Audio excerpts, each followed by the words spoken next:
UN has done a study into poverty in the United States, and the results are pretty damning. Now, Philip Alston, who is the special rapporteur for the UN, did this study, and he recently conducted an interview with the Los Angeles Times that shows you just how bad things have gotten in the United States when it comes to wealth inequality. Let me give you the details. He says the American dream is rapidly becoming an American illusion.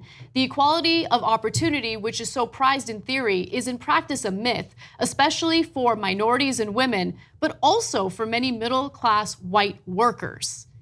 So this is something that's impacting everyone, regardless of race, regardless of gender. He says, my assumption was that poverty problems were more severe in many other countries. But it became apparent to me that, in fact, the United States, which is a land of vast differences or inconsistencies, actually combined all of the wealth and riches that we see in some areas with stunning poverty in other areas. Essentially, he's saying there's now this huge disparity between the rich and the poor, and it's getting worse under the Trump administration. So he compiled data for this study late last year in 2017. And so he's saying that, hey, this was a problem before, but the Trump administration has exacerbated that problem tremendously. He says it was captured, and he gives an example of where he saw this the most. It was captured in Los Angeles by the contrast between the central business district and Skid Row. From Skid Row, you see the wealth, the opulence, which is so close by. But in Skid Row itself, you got this really large community of completely deprived people where not even toilets were provided. The streets stank of urine and despair because the government is not prepared to devote serious resources to addressing the problem. Anyone who's been to downtown LA knows that. At one point, people I know were thinking of getting an office space in downtown. They went down there and they ran with their hair on fire because Skid Row, if you're unfamiliar with it, has homeless, but a lot of them have mental issues. Mm-hmm. And instead of doing something constructive with those folks, LA just puts them in one area of downtown and they just wander. They wander the streets. Look, I don't mean to denigrate them, but like I said, a lot of them have mental health issues. But it's like zombies, and people that see it get like they've never seen anything like that. And what do? We just pen them in one place and give them almost no resources, and we go problem solved. So something devastating is happening in downtown LA right now, because you're right. For a long time, Skid Row was basically one area where you would find homeless people with mental illnesses, and you'll find children there as well, by the way.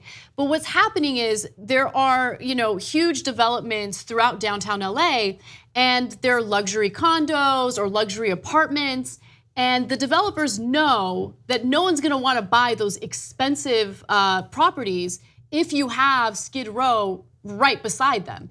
So what they're doing is they're kind of pushing them out throughout the rest of Los Angeles County. And the homeless issue is now seen everywhere. It doesn't matter where you live, you will see, just people sleeping on the streets. We don't have an answer, and it's crazy. Part of the reason is that we just chose not to spend any money on it. Right. Utah has this amazing program, of all places, Utah. Salt Lake City, to be fair, is much more progressive, where they built homes for the homeless. And that sounds both completely logical and, from an American perspective, crazy. That'll never work. It worked. They went inside the homes. Everything's fine. And it costs a lot less money. But we don't do that in Los Angeles. We don't do it in San Francisco. And we don't do it in so many different places. And it's not just the big cities. I've driven all across this country. You go to parts of Kentucky, Alabama, Mississippi, the hollers of West Virginia, etc., and you will see devastation throughout the land. And he does touch on that. So let's go to Alabama. He says, I then flew over to Alabama where the focus was on racial differences and the failure to provide even basic services like sanitation in areas that were very close to large cities. I saw open sewage flowing into back gardens. I then went to Puerto Rico. As you guys know, we've been talking about Puerto Rico. I'm not supposed to use the term, but certainly the conditions were very much third world. I met people who were living without any real access to the basic services that we've come to expect. Government is just not an actor. There's no provision of social protections at all. And then one final part that really spoke out to me, and this is something that drives me crazy because a lot of us have been brainwashed into thinking this way. He says, there's been a systematic effort by conservatives to stigmatize and delegitimize what Americans call welfare. The notion that anyone who is receiving money from the government is shameful and offensive. Yet the rich receive vastly more money from the government, and that's not considered shameful. That's right. It's a stat I keep telling you guys. Between 2010 and 2015, the top 200 corporate givers to politicians, they gave $5.8 billion to politicians. That's a lot of money. What did they receive in return? $4.4 trillion. They got so much more than any welfare we have in the country times 10.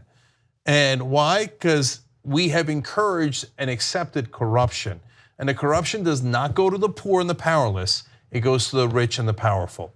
And so that is what when someone from outside the country comes in, someone who is trained in spotting these problems in other countries, in third world countries, comes into America, he says, oh my God, it's here. And unfortunately, in high intensity. And by the way, it is a racial issue in a lot of places, and unfortunately, we still have separate and quite unequal in a lot of places in America. But in a lot of places, it's also not racial. West Virginia is devastated and is largely white, and nobody gives a damn about them. Now, you might say, oh, hey, those knuckleheads voted for Trump. No, they voted for Trump because he was up against Hillary Clinton. Hillary Clinton was the establishment. So if you live in West Virginia and that establishment has been screwing you for decade after decade, and yes, they have, you think you're gonna vote for that establishment? No, you're not. Trump was a wild stab in the dark, maybe, and maybe they would have voted for someone else. But that's why there is this great anger against the establishment and the powerful and the elite in this country. And what the Democratic Party and the media in Washington and New York greatly underestimate. They should actually go see the country.